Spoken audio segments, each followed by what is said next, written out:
Hello, my name's Elizabeth Rivera, and I did my research project on Mexican Latin culture.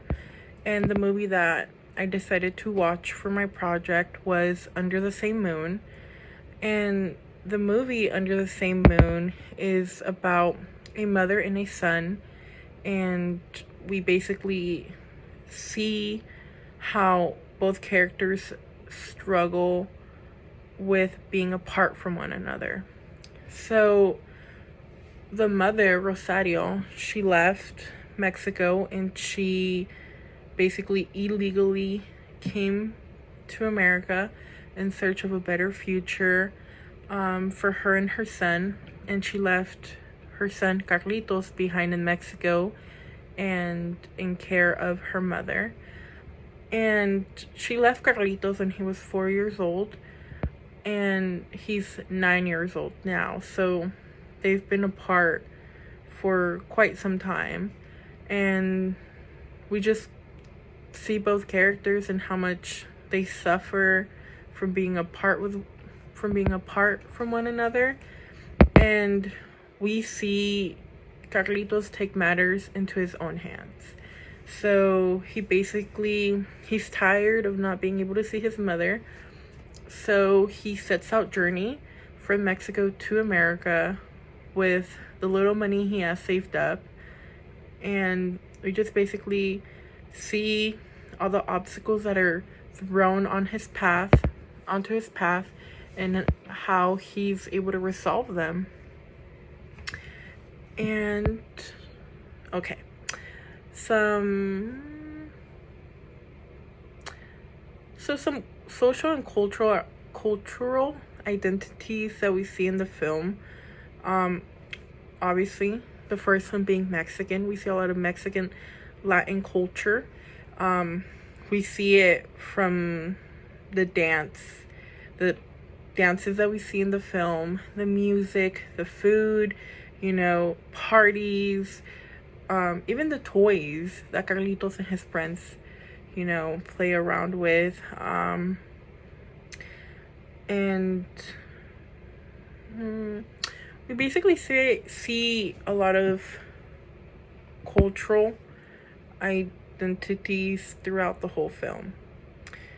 And some communication styles were non-verbal communication. So Carlitos, he's a 9-year-old boy. He's still a child. And so when he gets upset, he kind of shuts down and gives everyone the silent treatment. And that right there is already a form of communication, which is no communication at all. And another one is basically, so when Carlitos is on his journey to reunite with his mother, he meets a character named Enrique. And both of them have this weird love-hate bond where even though they'll pick on each other and push each other and basically always, throw rude comments in between them and, make faces, they're a whole love-hate relationship. But, even though they do all that, they still have each other's back and, watch out for each other, basically. And so how both characters communicate, like I said before, is they'll, push each other and make faces and, but that's kind of how they show love in their relationship that they create. And so some social issues of power would be basically, so Rosario, Carlitos' mom, she is a illegal immigrant. She's not able to work in the US legally. So she takes on a bunch of different jobs, she'll babysit, she'll clean houses, she'll sew dresses, she'll basically do whatever it takes to earn money and send money back home to Carlitos and her mom. And so in the film, we see Rosario, and this basically, so she's cleaning a lady's house, right?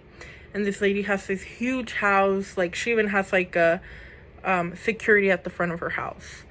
And she has this huge house, and Rosario's cleaning it, and she tells the homeowner like, oh, like I gotta go, like I have a second job, like like I did everything you asked for. And the homeowner's like, oh no, like you didn't take care of the plants, right? And Rosario's like, oh, sorry, like you didn't tell me, I'll do it tomorrow in the morning. And the homeowner got very upset, and she basically fired her on the spot and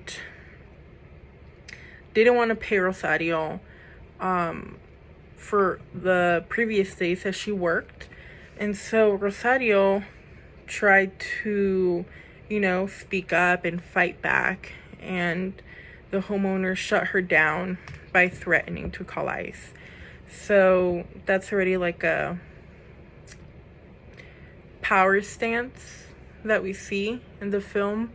We see the homeowner basically shutting down Rosario, even though she was trying to fight for her rights and have a voice. And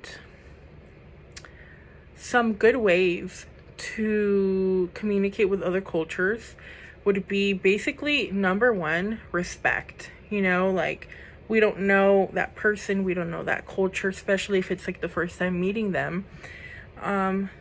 So be respectful, be mindful, and if you have a question regarding what they're wearing, where they're from, their accent, whatever, approach it respectfully. Like, oh, like some good examples would be like, oh, sorry, like if you don't mind me asking, and I'm sorry if this comes across disrespectful, but do you mind telling me about where you're from, or something like that. Just kind of approach the person respectfully and be mindful. And so the articles that I chose from my library research were there were news articles. So I went with news articles because I felt like they were more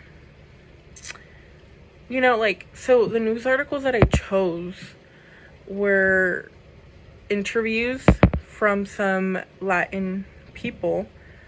So I decided to go with the newspaper route because it felt more real, and I could quote the article that was quoting the people. Yeah, so that's how I went with the articles, with the newspaper. But yeah, that quickly sums up my research project. Thank you so much.